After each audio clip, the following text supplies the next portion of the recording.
Hello, everyone. We came with this idea for this panel probably a little bit too late, and that's why we ended up to be on Thursday. But we have some stellar speakers today, and it's such a huge honor for me. And you're going to learn, probably from the most respected celebrities in XR and people who really are doing incredible, impossible things throughout the years. And that's something that this session is going to be recorded, and people who couldn't attend today, they're going to learn a lot from them. So we have Nanea, the founder and CEO of TRIPP, one of the most successful apps on store, top 50 best-selling apps, most popular meditation app on the market, and a huge inspiration for myself. And I'm so glad to be friends with Nanea. We have Arturo, the CEO of Kluge Interactive, incredible hit IP in gaming. Yeah, and if you haven't played Thin Strider, you definitely should. It's one of the most polished and engaging rhythms game on store, and thank you, Arturo, for being here. And we have Alex Levin, the founding partner of R strategic design agency, because we did want to show revenue perspectives for different type of companies, games, apps, and services, so that you can see what kind of monetization strategy is best for you, and also where is it easier to make money. And there's probably a focus on being cross-platform to increase the chances to get sustainable revenue. So thank you very much to speakers. And the only time I mention Shapes is that I know these people thanks to ShapesXR, which is design and prototyping platform that helps building great apps. And I want to dive right in and actually ask about your cross-platform journey and when and why you actually started that leap to become cross-platform product IP, and how is this journey so far? So, Arturo, let's start from you, because you're just VR native IP, then going mobile. So really excited to learn about your journey here.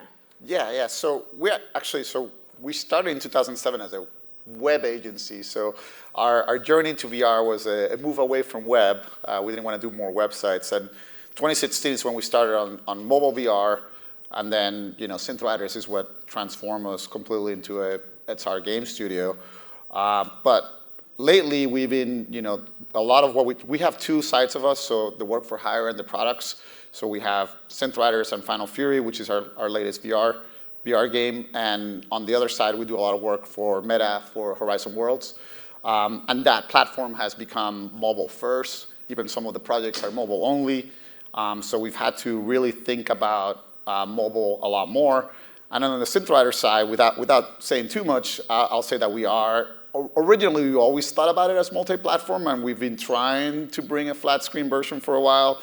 It hasn't quite clicked, but now we have something that we will be bringing to the market soon. So on both sides, we are evolving from being VR. Yeah, and the reason behind that was to diversify audience, or? Yeah, I think Quest 2 excited everybody, and then we saw that there was a plateauing of the market, and so it is about diversification. I think Meta is thinking about it the same way. I think that's why Horizon Worlds is moving to mobile as well. It's not moving away, but it's embracing a broader market while adoption happens. Yeah. Okay, wonderful. Nanea, how did you start? From what platform and where TRIPP can be found today? Sure. Well, I come from mobile gaming. I ran tech at one of the very first big mobile game companies that ended up being acquired by Electronic Arts.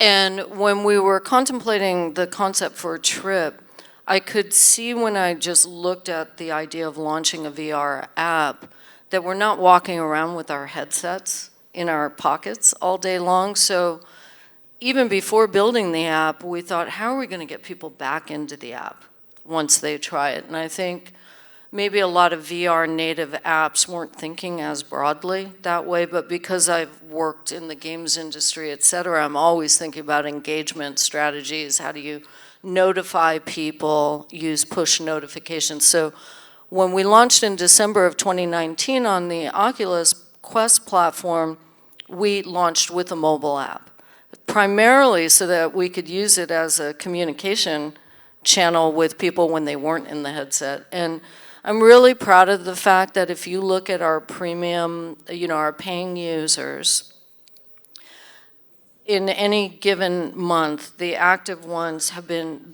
over 50% have been using our app 12 months or longer.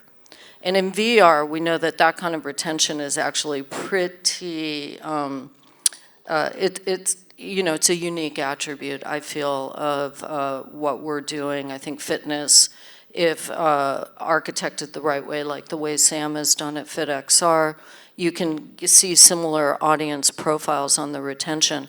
We also knew, like I told the Oculus team, because they didn't have a subscription payment type. They said, look, this is just going to be for gamers only, and we don't think any of the gamer dudes are going to love your app, but sure, you can launch on it.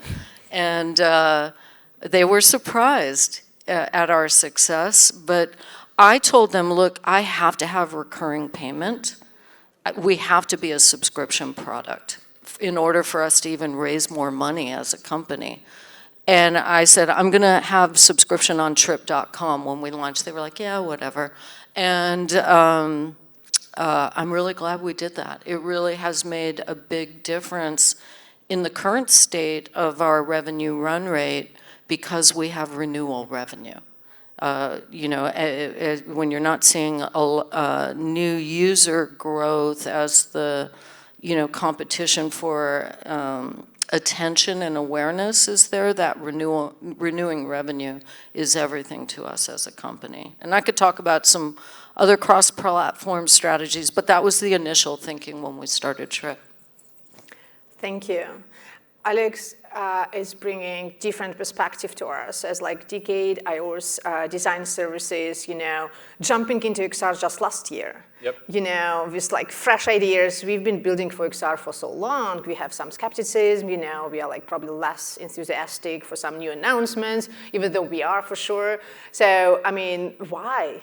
You decided, like, you were successful, profitable, like design agency, and you decided to jump into XR, and actually, like now, almost entirely focused on that new business opportunity. Yeah. So we founded the firm in 2012. It was really seen as like a design firm, branding firm that was helping technology companies with the design process and design thinking. We saw a lot of gaps in the way that technology companies that had amazing technology to like actually implement that, make it a little bit more human, more easy, intuitive, et cetera. So that was kind of initially our foray into technology. We love technology, but we really love design and human connection and kind of the ability for technology to improve life, but only effective if it's created in the right way with empathy, et cetera. So probably by like 2014, so 2 years in, we had a few people coming to us with ideas for VR. And we actually we started in mobile VR. We built a little app called Looksee that it was a Photoshop smart object, equirectangular photo that allowed you to very easily upload UI screens. It would like kind of bend them in an equirectangular fashion, and then it would very easily through like a CMS open it in a Google Cardboard iOS app. And that was for a company that initially just had us kind of take strategic design approaches to some of their problems. It was definitely more of an R&D side, but that was like our first foray, our first kind of like look into it. We then thought, unless we hired Unreal people or Unity, like we were kind of like, that wasn't going to be our thing. We really focused very heavily on product, on like digital product, not, I guess, mobile product, I guess. That's another thing. We're realizing that how much overlap there is between calling something a digital product. We usually associate that with something like a mobile app or a web app, but like XR are digital products. Like XR is a digital product as well. But anyway, the Vision Pro came out. Our CTO got invited to have a first look in September, whatever. That was the year before they actually like brought it to market. He saw it. He was like, holy shit, this is amazing. He was one of the first iOS developers, but he's really led our team through like native mobile development, and we realized that crossover from digital product sensibility or like process and also brand. One thing I didn't mention is we had internalized the whole digital team, so we have now the company split between product people, digital designers, and then mobile developers specifically. But yeah, so fast forward to the Vision Pro coming out. He saw it, he was like, wow, take more panoramas. Like, that was basically what he said, but he was like, I haven't been as excited about something like this since the iPhone. And he was one of the first people to develop a lot of pretty amazing apps on the iPhone. So we purchased one right away. And we were going to Mobile World Congress. I don't know if people are familiar with the Mobile World Congress, but obviously like it's very large. It's 120,000 people in Barcelona. We've been going for the past 10 years. And it's of course rooted in mobile, but like mobile now, it's really just anything with a modem in it is kind of who can show up. And we were the only group, it was 2023, the only group that had the Vision Pro. And we had spent time with like design for our booth and handouts and all this stuff. We were very excited. And all anyone gave a shit about was this Vision Pro. Because we didn't realize we were probably one of the first maybe not the first in Europe, but like one of the first out in a trade show, because it was only like a week after it had shipped. And that was quite exciting for us because we are coming in with the sign on the door. It says, we're a mobile app agency. We do UI and UX. We do branding. We do all this stuff. But like all people cared about was this. And the crazy part also is that we were already developing Swift. So like the kind of, like we could have brought in XR people, XR designers to understand some of the taxonomies and the ways that, the human-computer action learning from being in VR XR. But yeah, we got quite excited to realize that we had some role to play in this from what we learned.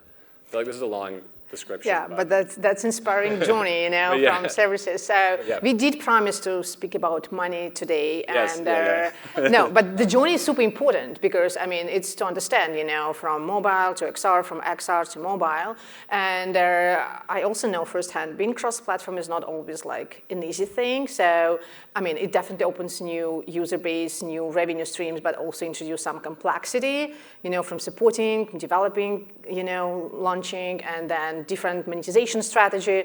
So, Nanea, tell me please, what is is it like new revenue streams or lots of complexity and headache? This is something that I've actually done several times throughout my working life. On mobile in the early days, there was no standardization. There was no Android or iOS.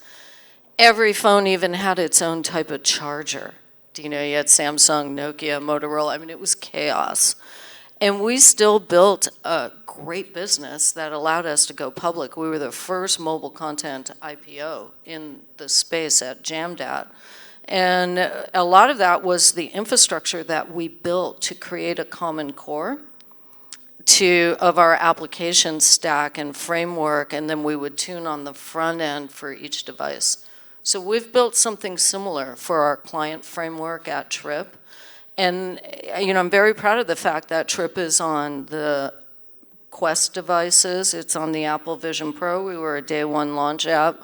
We're going to be on the Android XR device. It's been announced that will be one of the day one apps on there. We're on PlayStation VR 1 and 2. We just started monetizing mobile about less than 60 days ago, and now 10% of our new subscribers are mobile-only subscribers, so helping to diversify the revenue. So the way I think about being a day one app, if you launch on a new device and there's only 20 apps on there, it's fair, and you're a category anchor of like wellness or games, it's really easy to get into the top 10 on that. And then as more apps come online, it's really hard to knock you out of the top 10. And that's what we did. That was our playbook at Jamdat. And it's working in VR as well. It's like, I guess there's some young people here. If you fund your 401k in your 20s, it's a lot different than starting it in your 40s, right? And it's kind of the same thing. It's a pain in the ass because you have to finagle getting access to the device as aggressively as possible before launch so that you can be one of those launch partners, but it pays off in spades.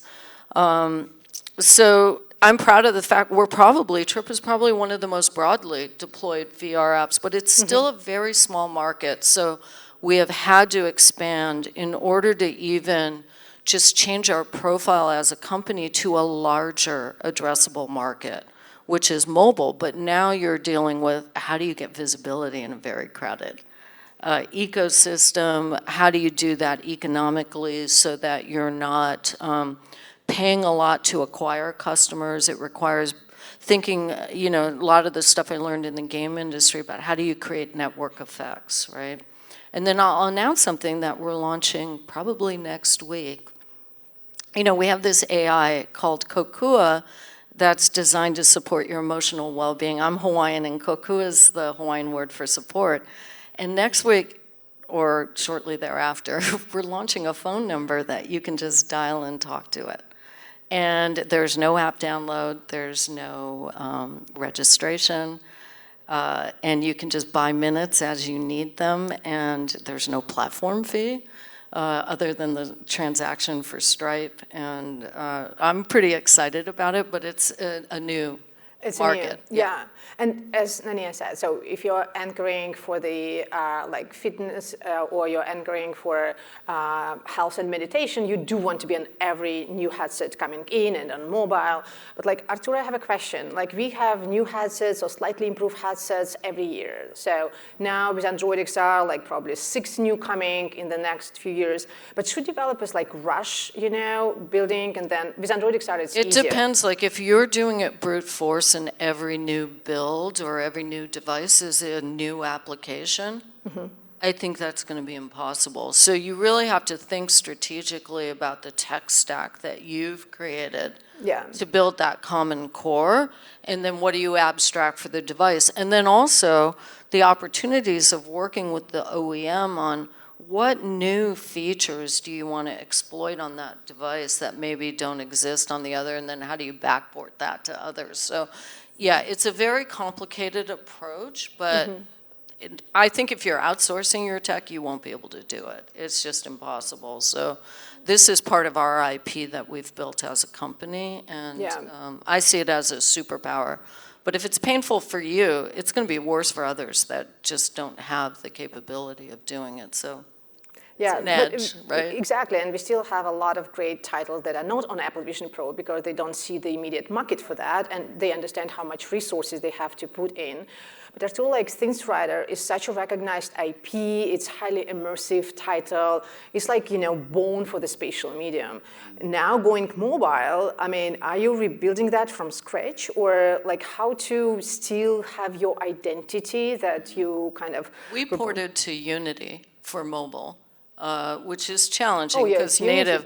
But the reason why we did that was so that our AR assets that are live on the Quest will get ready for the smart glass future.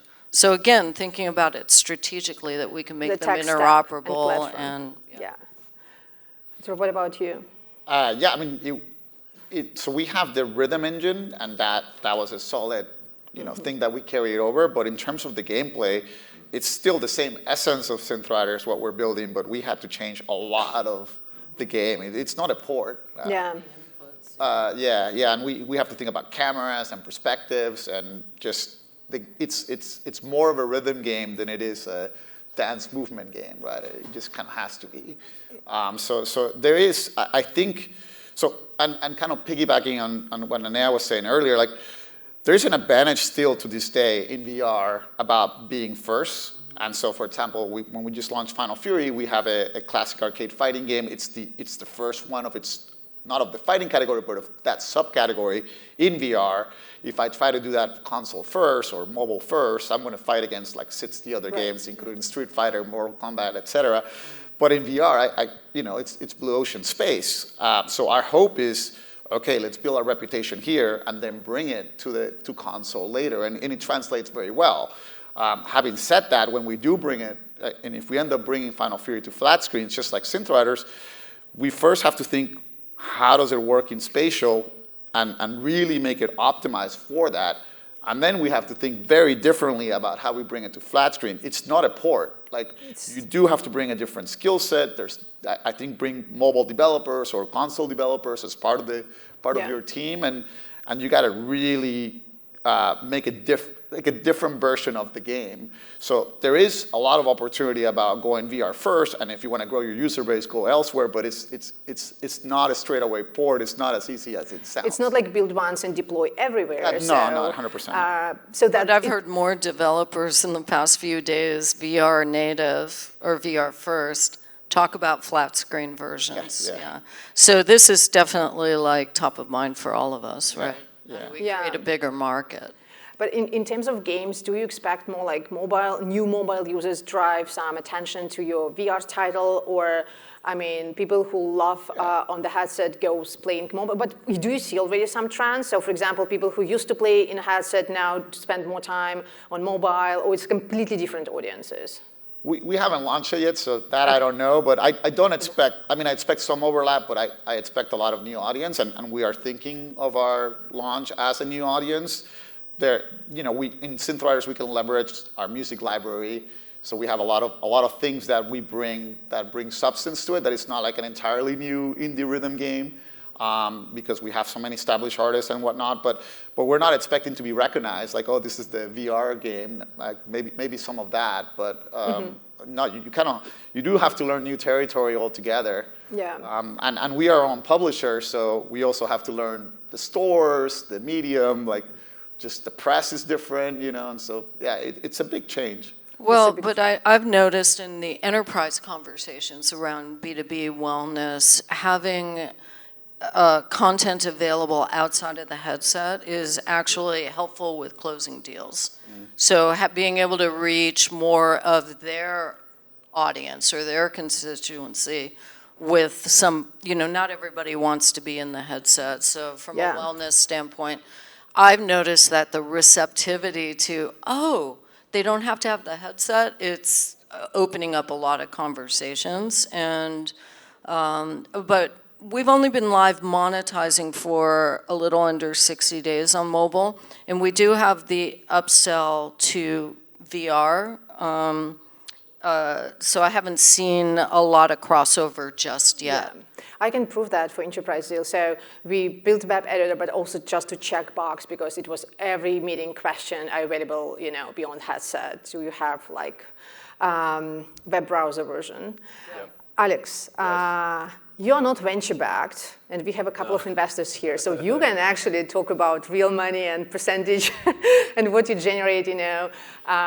But tell me please, like, first of all, you have the brand, right, in front of your customers and in front of strategic partners that you're like, great iOS design kind of services studio. So how do you win, you know, new deals? How do you sell your XR capabilities to existing clients, new clients, and how to prove to you already work with Meta and Apple and Google. So how do you say like, no, we are also the best in XR when it comes to XR services, even though you studied like, I mean, as we just learned not recently. And if you can share with us, like you studied last year, so what is the percentage of your revenue coming from services for your like traditional iOS services versus XR? Sure, yeah, and let me like maybe pick up where I left off very briefly just to give context, because to our intro and kind of what got us into the space.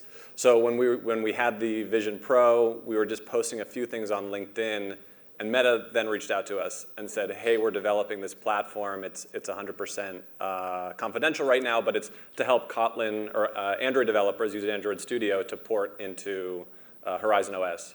So we were just posted on LinkedIn and Meta reached out to them. My gosh. I mean, we've been very active in like, I guess, on just talking about the merging technologies. So it's everything from blockchain to AI to XR, VR, et cetera. But yeah, then we supported them in building out now what's known as the Metaspatial SDK. We have a few applications that actually were like published to the App Store by two of our Android developers and one of our designers and one of our 3D designers by way of ShapesXR. And that's actually how we met Inga, because we were Shout out for Shapes. Yeah, for sure. I mean, we had closed the deal with Meta. We were using After Effects and Illustrator to do all of our mock-ups. They were taking a very long time. Yeah, and Figma. It was looking very beautiful. The Meta team was like, these are gorgeous. And we're like, yeah, but they're taking us like a week to like produce. And then we actually had an XR developer who knocked on our door, quite literally, saying, I just put on the Vision Pro, I love it, I've been an XR developer for years, but I need to know Swift. And we've developed apps for like millions of users, like for very large enterprise clients, and consumer apps that we build and still maintain. And we realized that there was like now people in the XR space, we had so much to learn from, that were looking to learn like the actual coding language. And then here we were also helping to guide some Android developers and designers who thought, like, again, without Unity or understanding of 3D space, there wasn't an opportunity there. So I guess given that context, we realized also putting the device on people's heads was the best way to sell it, and also framing it constantly, because like the headlines are so easy at swaying people's perception of XR, or of, I guess, any technology or technology company or founder or whatever it may be, for them to understand, is this, you know, something of the future or not? But it's undeniable. Like, you put on the XR headset, you put on the Vision Pro headset, and I was like totally taken. And we've also seen a lot of people not realizing, and this is people outside of the industry, not knowing that the Quest 3 has such great pass-through. I didn't know. I had actually put on the Vision Pro before I put on the Quest 3. A lot of that has to do with like industrial design. Also, like, we see with our eyes, we have two eyes, you know that someone can see you. If you have like 3 lines right here, you might not know that it's actually something that you can see. So a lot of it came down to, which is very much core in consulting, like education. It was just like telling people about it, but then also listening. It's like active listening, because if someone tries to do something in your app, even though you designed it perfectly, and they don't do it the way that you wanted them to, it doesn't mean that they're wrong. It means that it was designed incorrectly. So understanding how to like educate people, meet them where they're at. XR is this beautiful way of feeling very intuitive, but also not. It leverages second nature with how to interact with phones. So yeah, a lot of it is education. And once we had the devices, and we now have a lot more XR devices, it was just kind of doing a roadshow to all of our current clients who know us as the group, bringing them the cool new technology and educating them, and then listening to the ideas that they came up with and developing from there. But I think the verticality of devices eventually will have a confluence very soon. It's just a temporary state. So the way we think of it is more leaning into wellness, not the development of, for a device. So sometimes you need audio support, and so with our phone call, you can call and talk in your car while you're driving. We can even de-escalate some road rage, hopefully, in that. Think about how you need support. And mobile, it's more quick interactions throughout the day to support you. And then you go into full retreat. We see a lot of our VR usage in the evening between 8 to 11 and on the weekend. So it's more of a retreat. And there was because we're so broadly available, a lot of people just pick up our app and study it at different universities. And somebody had compared our mobile content, the same audio, to the VR version and studied the impact over a period of time. And VR had the ability to completely downregulate somebody in a highly agitated, stressed out condition very quickly. But they identified that our mobile app had longer-term psychological benefits. In this study, obviously you need a lot of data and evidence to make any claims, which we don't make currently. But in this study, they could see that the act of checking in frequently to support yourself had its own benefits. So it's a different behavior. So I'm really excited about audio support only, mobile check-ins, layering in community, asynchronous as well as real-time. But I like the mobility of asynchronous community interactions, of how you can pay kind of support forward. Support yourself, and then somehow it'll support other people, and you'll see things from us in that area. So I like to think of it like, if we just lean into wellness, and then how does the current state of technology promote someone's mental well-being? It keeps us kind of constantly innovating. If I only think of it, this is what we do in VR, I'm not thinking about how I can also interact with them through the mobile engagement as well. So it really helps to just stay focused on what's our goal as a company, which is to use technology for good to promote mental well-being.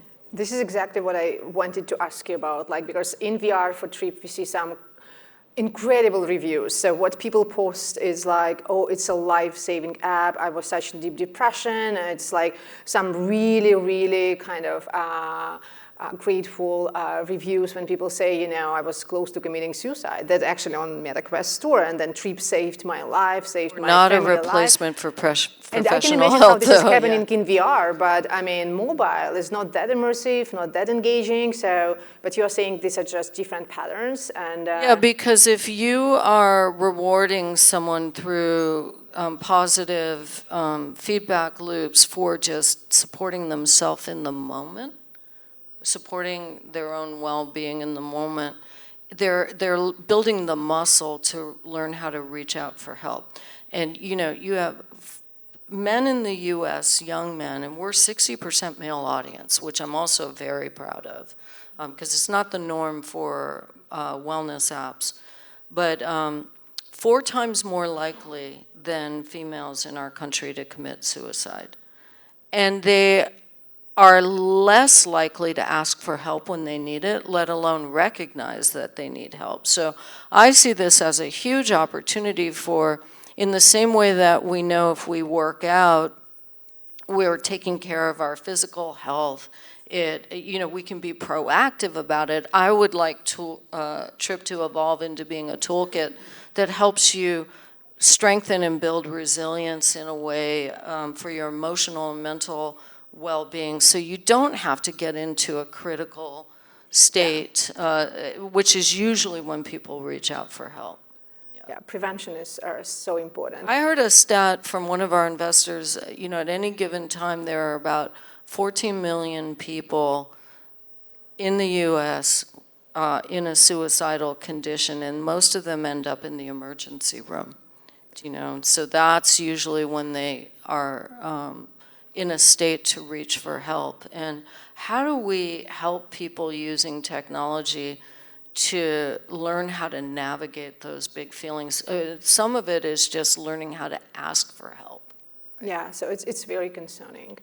Alex, I will come back to the question about, did you make any revenue in XR services actually last year? Oh, yeah. What so did you? Yeah, so 3 years ago was 0. Okay.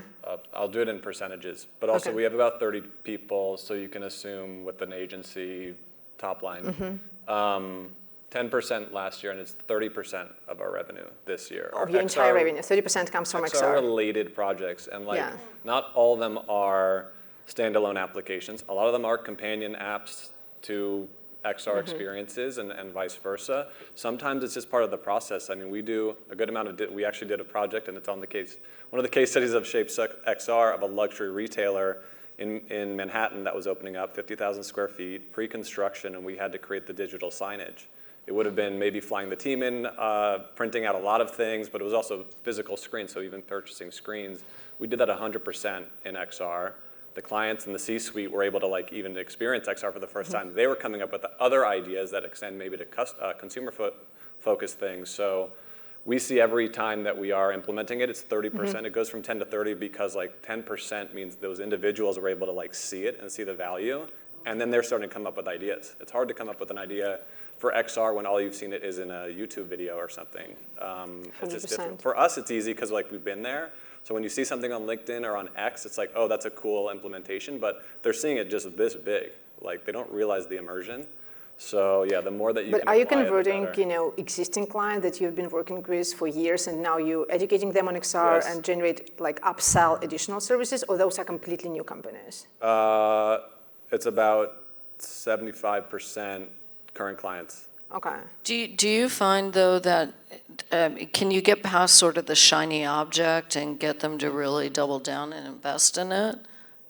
Well, it's kind of early. The product development cycle is not it's not like we're developing things in months at a time. So we're about a year or 18 months in, we'll say, to really meaningful projects.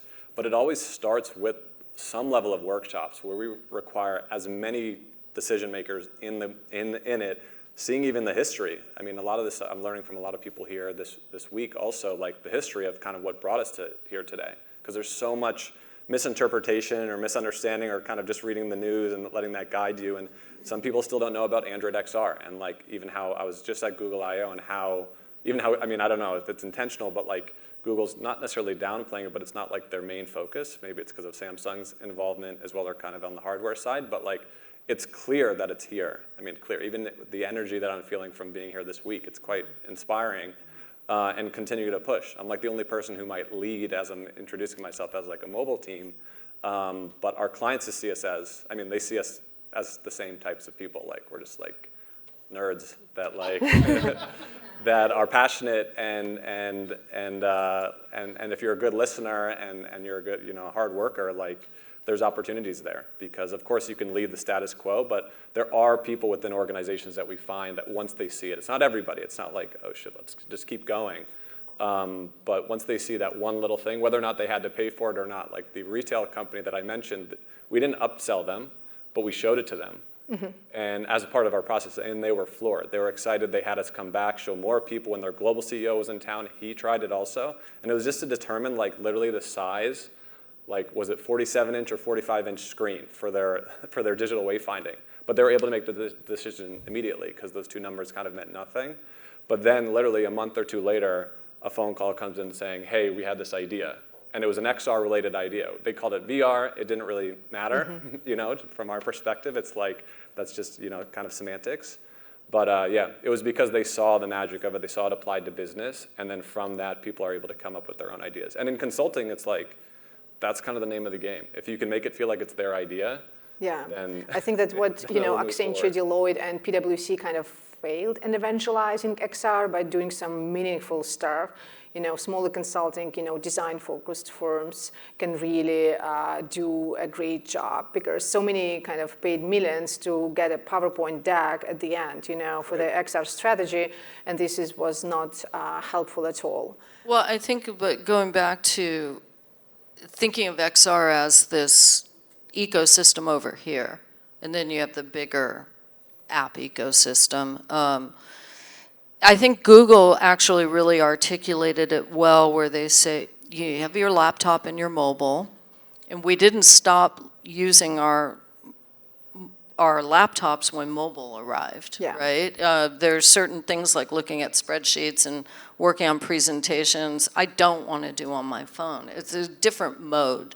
And the way they're articulating goggles being the full immersion, and we know you retain information differently with training, yeah. Et cetera, and smart glasses, and then AI audio only, that it's an ecosystem. So us as developers, we can choose to just be delivering on the XR, VR vector, or think about it horizontally of how do we touch someone on all of them. And if you look at the big companies, they have looked at laptop to mobile and thought about that. That was a major shift for Facebook, right? Yeah. I mean, it was like existential at that point. I would encourage all of us to think of it that way because the ubiquity of XR devices going mainstream are going to be AR.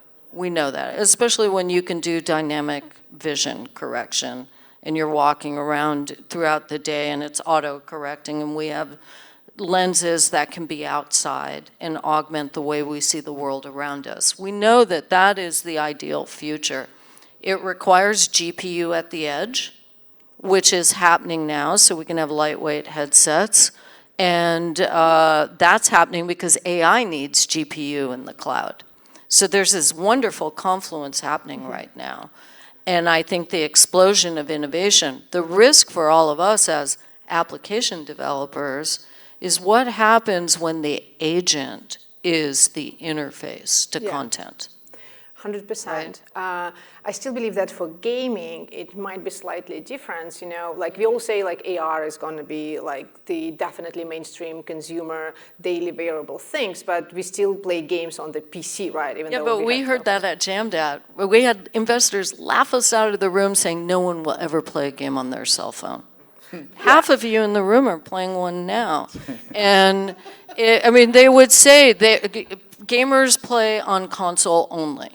Yeah, so, Right. and then Arturo, like, I mean, people who started early on in VR, and we had some conversation in New York at Google event, you know, every year we are waiting for something new to come. We have very high hopes for how long we've been waiting, you know, for mobile headset from Tether, then for, let's say, Apple to finally release something. So what today excites you, any platform XR related? Or are you like more excited about expansion and going mobile? I mean, I think it's both. I completely agree about seeing it as an ecosystem, and we have the opportunity to go XR first and then spread ourselves across existing platforms. I do think that's the better path because XR is innovating. There's no design patterns still. There's no heuristics are being established. We are at the bleeding edge of technology. We're you know, when we were also day one partner for Apple Vision Pro, and it was like the beta of polyspatial, right? And we're working directly between Unity and Apple on their new tech. I still have trauma. Yes, yes. But it's great to go hand in hand with these partners, right? And that they're taking you on as a partner when they have massive content providers from the past. But those guys are not the ones at the bleeding edge. So we do the hard part of innovating, but then when we go into mobile and console, where they have patterns, standards, things that we can learn from. They have experts that we can bring into our teams. But those standards were defined by the early right. developers, and so we have that opportunity here. I mean, that's why we went to ShapesXR. I was tired of seeing menus floating in space, which we still have in our app. It makes me nuts, right? How do you go spatial native? And AR is really going to force that. The experiences that stand out, there's going to be huge innovation. Yeah. 100%. And let's say if you look today at the current, you know, ecosystem, all the announcement, and for example, there are so many people who just started in XR, like fresh developers, so excited, you know, their eyes are just, you know, full of energy, and they can go for spectacles, they can go for Quest, where the market is already existing, you know, so. I mean, given that we have like 3.5 minutes left before we start taking questions, like Arturo, you start, and then like, what would be your advice to those developers? You know, go for existing market, try to build for something like early dev kits or cross-platform from start, because I mean, we do know that VC market, I mean, you can hardly find today a VC that is investing in XR, I mean, because it's hard to sell the market right now. So what would be your advice to those teams? They all come, you know, and ask those questions. I would say start, like Quest is still the platform, it's the dominant platform. So if you want to make money right now, it's still the Quest platform. Now that audience is changing. Quest is looking more and more like Roblox and less like the old days of quasi AAA premium titles where synthwriters lived. So you have to know that going in. I think Apple and Google here coming in is great, but they're still working with headsets that are not as, you know, widely distributed as Quest is. Maybe if you have a deal with them or something like that. And then I think that the next wave that's coming in XR is entertainment.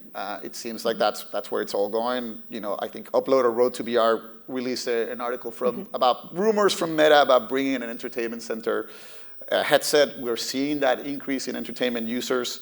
So maybe think about that. But it depends on your strategy. I wouldn't go multi-platform first and foremost. I mean, what we did is we built one title that really worked, made us money, and then we started expanding and going across platforms. I have a different piece of advice for that.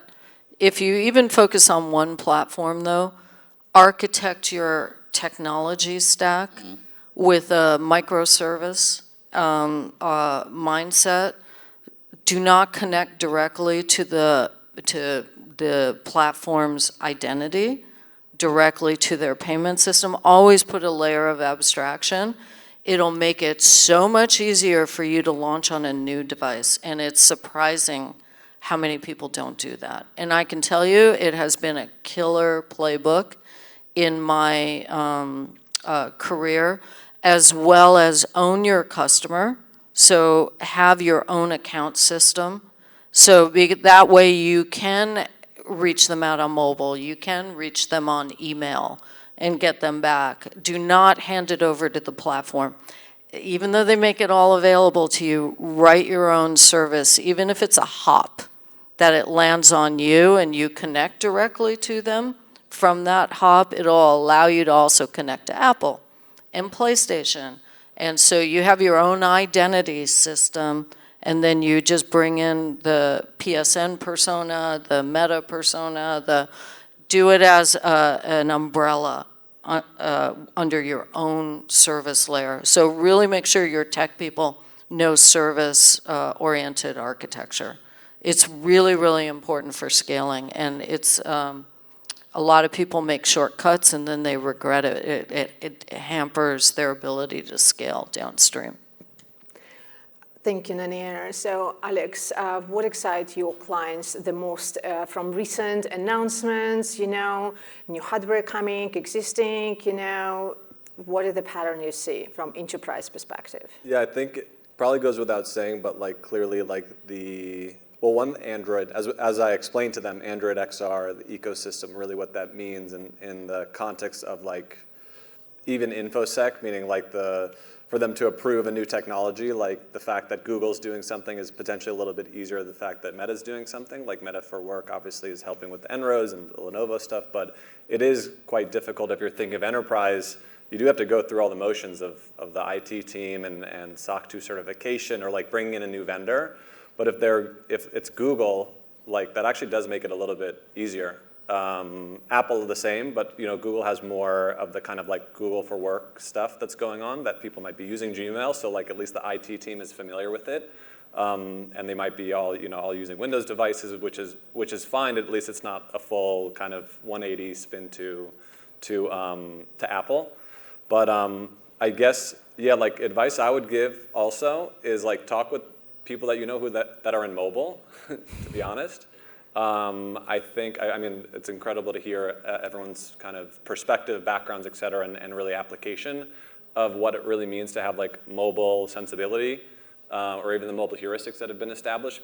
Because I mean, even nowadays, little kids will see screens and they assume that you're going to swipe on it, even if it's just an old TV or a pane of glass. So I wouldn't discount how much there is to learn from mobile. And even if it's just pitching a friend of yours who's at a company building a mobile application and putting the headset on them and letting them just react to it and really listen. Because sometimes the mobile apps could just be the configurator for the thing or a little micro game. It doesn't necessarily need to be a full port. It could be a little window into it to do some type of setup or, like I said, configuration. That was something that we're really pushing Meta in supporting some type of SDKs that make it easy to just create companion apps. But yeah, I would say talk with your local mobile designer and developer. We're hiring more mobile designers now than ever before. So. Yeah, 100%. So I'm glad we still have time to ask questions from the audience. Yes. You were first, yeah. Hi. This has been so enlightening. I feel like you could make a book out of this to training for companies. It was really tremendous, the expertise that's here. My name is Tristan. I'm a founder of Flow Meditation. Hold on one second. Let me give you the mic. Yeah. My name is Tristan Elizabeth Gribben. I'm the founder of Flow.is out of Iceland, Reykjavik, Iceland. And our focus, we work with virtual reality, web and mobile tools, and even television for meditation. So Nanea is one of my all-time heroes. So I love everything she says. My question. Can you speak a little bit about, because being from Reykjavik, our bread and butter has been corporate wellness and also working with institutions like hospitals and prisons and rehabilitation centers. So we've really built our company around those relationships. So I wanted to hear from you about, because B2B in the picture of everything you're talking about. We had a lot of pressure early on to go enterprise and clinical, but because we were always AI first, you need at least 10 to 15,000 users to help train your models. And they only existed on Oculus and PlayStation, so we had to launch on those devices. We have, though, done some enterprise deals. A lot of them have organically emerged. One of the hardest things in the field has been to get people to keep the devices charged in field. And then remote device management, there's a lot of complexity. So having the mobile app interface, though, has really helped expand the conversation. But there's a lot of just in-field related issues that I wasn't willing to invest in early on. It was too much of a distraction for us. Yeah, I mean, we still do some hospital deals, et cetera, but yeah, it's got a lot of friction to it for my taste. Thank you. Sam is, we are glad to have you in the room. Sam is another super inspiring You can easily leave your founder. Yeah, you can stand next. It's a super inspiring founder of a very successful app, FeedXR, you know, that's kind of top fitness app and most popular apps on Quest. So what is your question? What do you want to learn? What do you want to know? I wasn't expecting such a flattering little intro there. Thanks. So if we roll forward 3 years, it's AWE 2028. What percentage of your revenue is mobile, VR, or glasses? And bonus points if you reveal the platforms as well. I would say 50% ideally on VR and not just Meta. 40% on mobile and 10% on the ambient and the phone calling. The phone calling has the ability to break out wider, which would be awesome. But if I could have that healthy profile, you know, the sky's the limit, right, on that. But being VR only, it's just too, it's not a big enough market for the amount of funding that we have to get, you know, the larger scaling funding. Arturo. I'm just going to answer a little different framing, which is I would say I just want to be sub 50% Meta. I think XR is like 80% plus Meta, everyone. And love Meta and love what they're doing for the space, but it does show it's not going to be a real ecosystem unless we... It limits our support from investment capital, yeah. And Alex, what about you? Like, do you think that it would be 100%? I mean, it's interesting. Yeah, I was thinking about the answer because, like, mobile, it's like time on device for mobile. It could be for some people like 10 hours a day. But like, but then it could be on a device. It could be once a week if they're doing something that's a discrete task that they have to do. So like, I'd see those both as like success because if you're doing that one task that has been enabled by XR and you do it for 1 hour a week. A weekly customer in VR is a great customer. Yeah. So for us, and because we end up doing a lot of B2B. Like, yeah, I mean, I'd say 100% XR, 100% mobile, 100. I mean, it's tough for us because we don't think of if someone's using a Huawei phone or an Android device if we're designing a mobile website. So we'd hope that it's like responsive enough. I don't know if that's the right term in the context of XR, but like we'd hope that we'd figure out the places where we're meeting the customers where they are. And if they have devices, we can give them a different experience on whichever device they choose. Sam, are you firm with just being XR only app?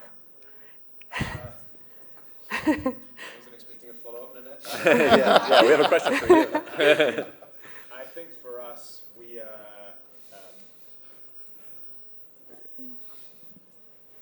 think for us, at FitXR, we're probably closer to Nanea in our approach. We're not as cross-platform as she is, and I think she's been pretty inspirational on that front. We also believe in mobile and building more there. I think if I answered this question myself, which I wasn't expecting to, we would be much more tilted towards our revenue generation, much more tilted towards VR and glasses over that time frame. I think we're thinking about mobile for us as a way to sit at the top of our funnel and to really be the first place that we interact with customers and then be able to drag them into better experiences in glasses and VR.